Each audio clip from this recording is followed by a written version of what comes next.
All right, welcome back, everybody. We're going to graph these two real quick. This is y equals 2.5, so I can mark a point here at y equals 2.5. But I recognize that there's lots of points where y equals 2.5, right? Like right there, and over here, and way over here, and right there. All of these points that I'm drawing have a y value of 2.5, which means we have a horizontal line at 2.5, where y is 2.5. And x equals negative 4, well, x equals negative 4 right here, but I can find lots of points where x equals negative 4, like right here, and right here, and right here, and right here, and right there. All of these points have x equal to negative 4.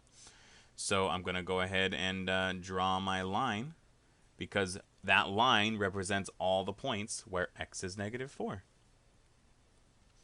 All right, if you had any problems with those ones, make sure you address it. Ask your teachers questions, right? But let's go ahead and work on the last example.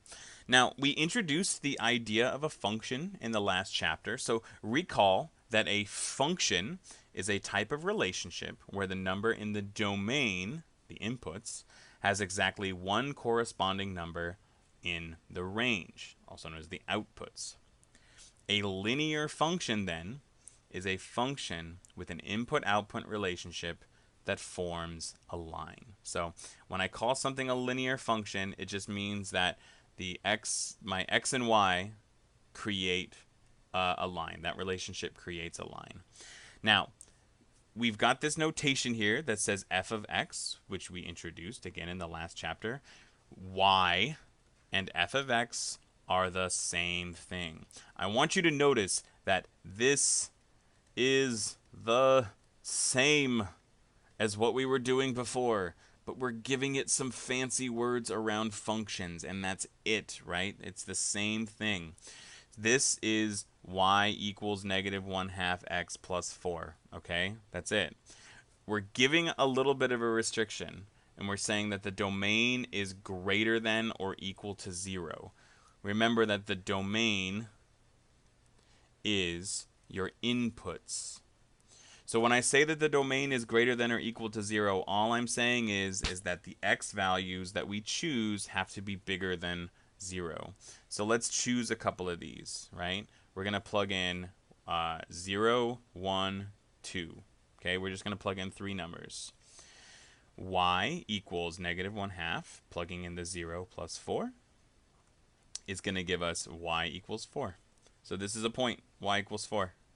Okay, I'm doing the same thing that I did before, but I'm using some fancy words where the domain is bigger than 0. Okay, that's it. I'm not going to go to the left of this. I'm just going to go to the right. I'm going to plug in 1. I'm going to get y equals negative 1/2 times 1 plus 4. And I'm going to get y equals negative 1/2 plus 4, or y equals 3.5. 1, 3.5. Oops. 1, 3.5. There we go. I'm going to plug in 2. Y equals negative 1/2 times 2 plus 4. That's y equals negative 1 plus 4, or 3. Notice that I'm doing the same thing that I did in the other videos, okay? We just gave it a fancy word, a fraction, and then we're saying don't choose numbers less than 0. So I have these numbers that connect to a line, so I'm going to do this, right?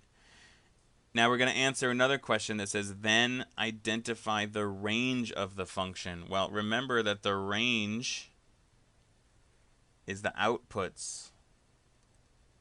It's the y values. So we have to ask ourselves, what y values are this line connected to? It starts here at 4, right? Are there any y values above the 4? Nope. All the y values go below the 4. So what does that make our range? It's everything below 4. The range is y less than or equal to 4. Because the domain is stopping at 0. We call that restricting the domain to be above 0. And when that happens, our y values start at 4, and then they go down from there. All right, one last practice for you to do on your Canvas and notes. Go ahead and do that. We'll see you in the next video.